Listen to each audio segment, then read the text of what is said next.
Hello, Catholic world. This is Catholicism Lost, episode 8. Last week I said episode 6, and it was actually episode 7 for my one viewer, which is probably me. Anyway, episode 8, there are several things to talk about today. Maybe going to start off a little bit with what's been going on with the Rosary Crusade.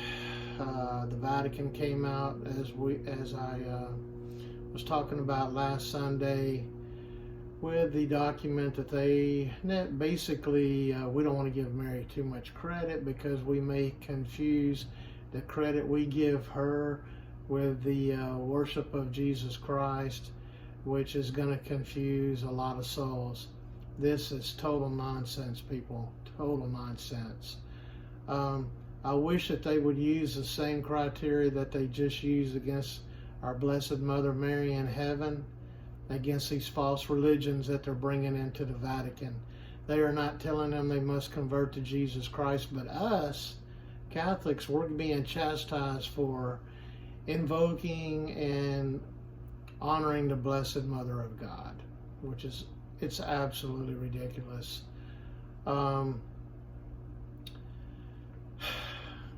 What happens is, and when you tell the faithful after 2,000 and something years, basically, that we should not refer to her as co-redemptrix or mediatrix of all graces, you are basically attacking the very foundation of the Blessed Mother Mary and everything that God has attributed to her and given to her for her glory.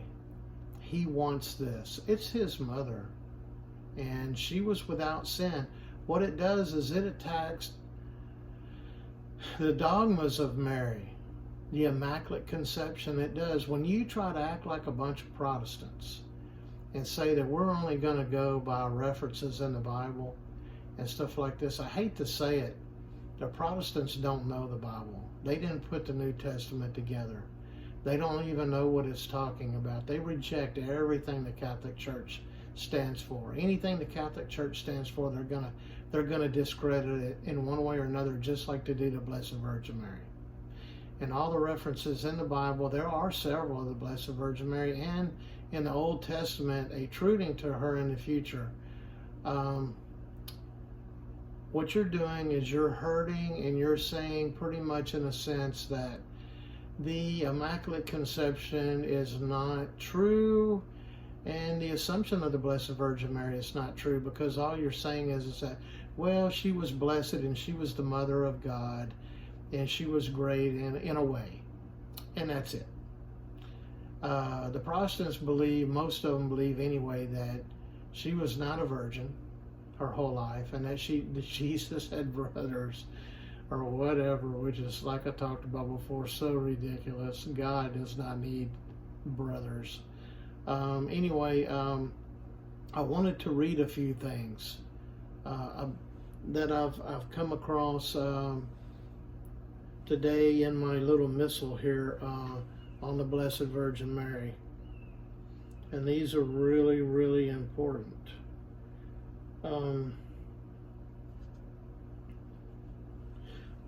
Have to give me a couple moments here.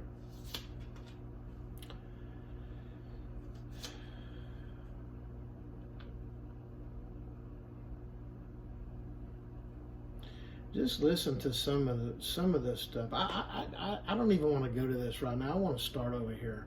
This is part of the crusade that we're required to say for the harm done to Jesus' Sacred Heart and Mary's Immaculate Heart, because of what Pope Leo XIV and his whatevers are saying and want. They're starting a new church, Catholics. They really are. I'll get on that in a minute, but just listen to this.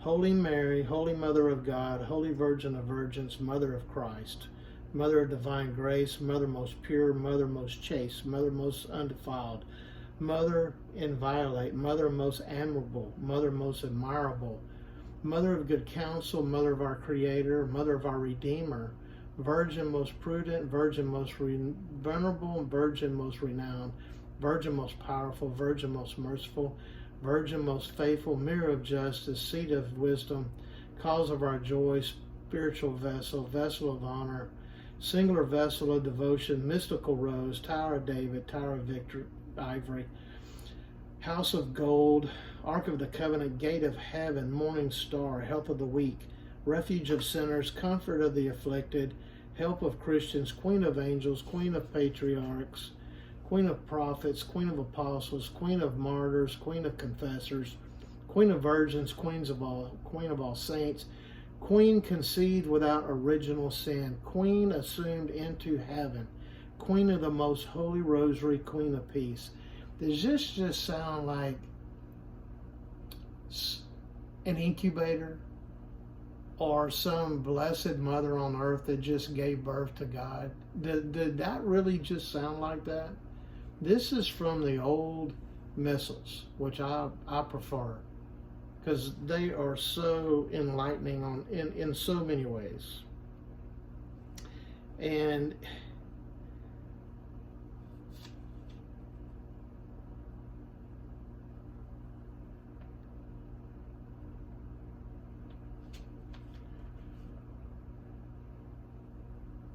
sorry it's taken so long. There's more in it. I mean, just listen to some of these. Basically, they're like footnotes in a way. Their reviews. Blessed art thou, O daughter of the Lord, the Most High God, above all women upon earth. Mary has been taken into heaven, and the entire host of angels rejoice. All generations shall call me blessed, because he who is mighty has done great things for me. Wow. I mean, that was prophetic. What she said, all generations will call me blessed. That's exactly what has happened. I believe that shortly after her death, the Immaculate soul was reunited to her incorrupt body, and that she was taken into heaven as queen above all the angels and saints. This is what the church has always taught. I believe that Mary became our true heavenly mother because of our adoptions as sons of God and the brethren of her Christ at the time of our baptism. We go down to 453 here, which is some more of, I believe that Mary was conceived immaculate, preserved free from the stain of original sin, that she was always full of grace. I believe that the recitation of the Rosary, together with mediation on various mysteries, is the type of devotion to Mary, because recommended by the Church, because in the first part of the Hail Mary, we salute her extraordinary privileges and gifts, and in the second part, we implore her protection for our present needs above all, and at the great crisis of life at the hour of our death. Listen up, Protestants. That's what we really believe, and you ought to be ashamed of yourselves for not following in line with the Church. I believe that Jesus from the cross bequeathed his mother to be our mother, when in the person of St. John, he confided all men to be her children. I believe that my salvation depends upon Mary's mediation and union with Christ because of her exalted position as mediatrix of all graces and nearness to her divine Son. What is up, Pope Leo XIV, that you don't understand this? They are trying to create, they are creating a new church. It did start at Vatican II. We see now with the Synod, if you read current, writings and things about what they're putting out now, what Pope Leo is saying. He is saying that with this Synod, that they were basically beyond the grassroots of this effort now. And he is clearly saying that they are building a new church. And what they're clearly saying also is pretty much, believe it or not, that the church has had it wrong all these years. And that's why after Vatican II, the priest I told you about in the past was always in conflict with me about traditional teachings, the traditional Mass, everything, is because they started a new church at Vatican II. They do not want to go back beyond Vatican II. It's from this point forward is Vatican II, and they're probably going to change the Mass again. No telling what they're gonna, what all they're gonna do. It's going to be democratic in nature. It's already has been. That's why Francis and Leo have appointed these strange prelates, head of certain things. The doctrine of the faith, I believe it's Fernandez that helped him come out with this boondoggle of a proclamation here on the Virgin Mary. They've been doing it for a while. They're going to build they're building a democratic church to where the Pope is just a figurehead. That's all he is. He's working with other bishops, and they're going to be in their own dioceses, in their own countries around the world, making their own decisions. It's not going to be a universal church anymore. It's going to be a democratic, subjective church. To where, you know, if this country or this state or this region or whatever wants to have queer masses, are going to have queer messes, is what I say that they are. They're not even a mass; it's a mess. That's what they're going to do, and it's kind of like I call him the Great Bishop Williamson from the Society. He had an analogy one time like this, and he described the Catholic Church like this, and I thought this was pretty good. If you have an apple, and a big part of the apple is rotten, and another part of the apple is not rotten, it's ripe. If you were hungry, he didn't say this part, this is what I'm saying, but he said that's basically what the Catholic Church is. A lot of the church is rotten, and there's only part of it that is ripe. But think of it this way: if you were hungry or you wanted to eat an apple, would you bite the rotten part? No, you would not. You would bite the ripe part. And that's basically what's happened to the church. The church is trying to change, and the Pope is the head of it. He is definitely behind it. I recommend my one viewer, maybe two, to review Catherine M. Emmerich's prophecies. For whatever it's worth, when you read them about the false church coming up, and it's incredible when you read it, because she talks about two popes at once, and how the one pope they want out of the way because he's holding on to the last bit of tradition. This is exactly what Benedict XVI did when he gave said that the true Mass was never abrogated, and that it should be celebrated back in 2012. Well, he did that, and I remember at Queen Angels we were all very, very exalted and happy about that. We rang church bells and everything, but they wanted him out of the way. I've seen videos of the other bishops that he would walk by, they wouldn't even acknowledge Benedict XVI. And he was a modernist too, but he was still believed in a lot of the old ways, or traditional ways, even though he's been corrupted also, and he was not perfect at all as a pope. But he was a valid elected pope.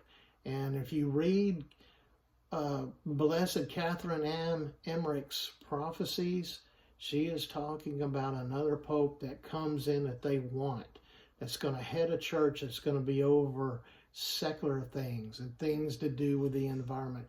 Read it. It is eye-opening. It really is a promise. And they want the other one out of the way. So they pretty much forced him, it looks like, to take a step. It even talks about that he would go into his own enclosure away from where the Pope is supposed to be. I know that Francis did the same thing, but Benedict XVI did too, and she touched on that. She talked about that. It's worth reading all of her prophecy on, I believe, dealing with right now.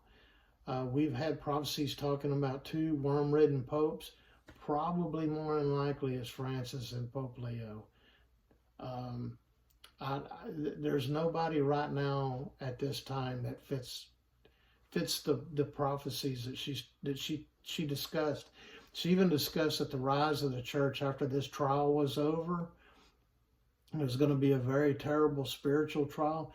She talked about how the remnant Catholics would be persecuted and would be marginalized and everything else, just like the Society of St. Pius X and the Society of St. Pius V. Even though they are, I know, Sedevacantists, they still fall into that group. They really do.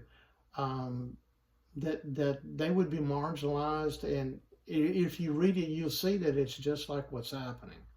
The traditionalists, we don't have any support. I mean, the closest thing that you can say a pope that we have may be the retired, coming out of retirement, Archbishop Vigano, who I really love listening to. And he has really, really been a great voice, in my opinion, to me, for the traditionalist. He is like the pope that we don't have, in my opinion. He would make an excellent pope. He is the pope that we don't have, basically. I wish he was our pope. He speaks the truth about everything. He really does. Anyway, check out her prophecies. They're very, very worth listening to. I also want to talk about it. Our priest today, I wrote this down, but he talked about the worst enemy for the Catholic Church throughout its history has been Islam. Since the year 600 or just a little after, Islam has waged war and has made so many martyrs of the Catholic Church. It's not even funny. It has made people under pressure, under threat of death, say that they want to be a Muslim when they really don't, just to escape death. The ones that weren't strong enough to be martyrs, or maybe didn't have the grace to be martyrs. They did what they thought was right at the time, but it has been probably the worst scourge the earth has ever seen as far as religion for this many years, since right like 607, I can't remember the exact date, up until basically still now. They kill and wage war for sport, people. They wage war and kill people for sport. They remind me of a bunch of bad guys that are in a big giant gang that just want to rape, pillage, and plunder and kill, and they're just in a big giant gang, and they use these names of this so-called God and this so-called false prophet that they have as a reason to wage these wars for sport. The other day, we've been hearing in the news about Archbishop Lafar was a Holy Ghost father in Africa and had done a lot of great work for the Catholic Church in Africa. Built lots of churches. He had the missionary spirit. He was a part of the Holy Ghost Fathers. And there's still a lot of Catholics down there, and they are being slaughtered by these Muslims come in. The other day, over 300 Catholic children were kidnapped from a Catholic school. Over 300. This is just like the old days, and while the church waged the Crusades, it's exactly the same thing. These barbarians, these murderers, these devils, these antichrists come in, and they usually kill all the men. Back in the day, they would only use the ones that the Turks did that would row their boats so they could battle in the Mediterranean, but they capture all the women and all the children and make them convert to Islam under the threat of death. And they do, and it's terrible. I don't even like even really discussing it, really. I hate when bad things are happening to children. We all really need to do rosaries and prayers for something miraculous to happen. I don't care if the United States comes in and just bombs them to smithereens. They deserve it.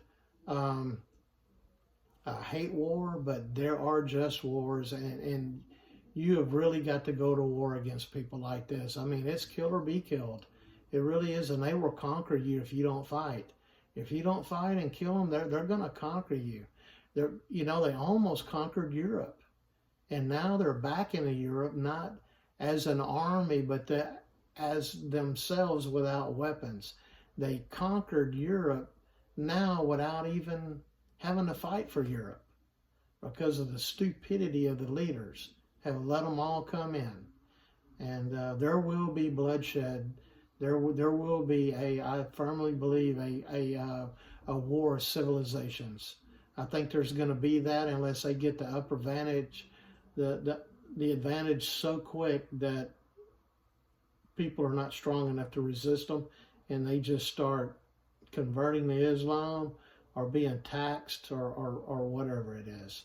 It's really terrible and frightening, but I believe our Lord Jesus Christ with the Blessed Virgin Mary and all the angels and saints are going to come back, and I believe they're going to help there be a restoration. I really do believe that. I believe in a lot of Catholic prophecies. Some of these prophecies actually are in the Old Testament about there being a judgment of nations. Anyway, I'm not a scholar, like I say, but what I've heard from a lot of people is that's what's going to happen. We will wait and see.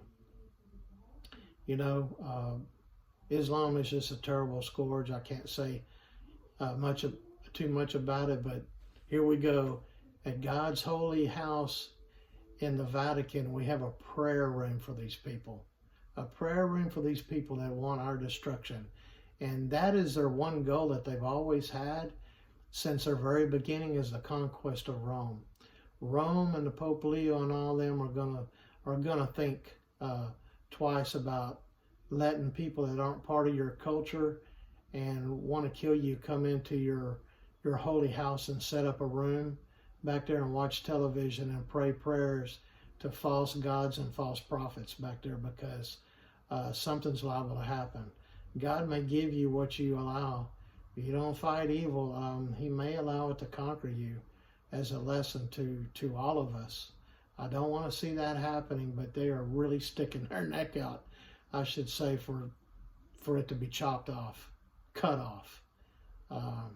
These people they're merciless. They are. Not every single one of them, but the ones that wage jihad definitely are. They kill their own people all the time. I mean, so to kill a Christian, a Catholic is a great honor for them, actually, and they want to conquest Rome and the Vatican City. Believe me, they would love to do that and turn that big, giant, magnificent church into a giant mosque. Trust me. I think that may be all I really wanted to touch on today. I think that's enough for now, and we'll see you next week.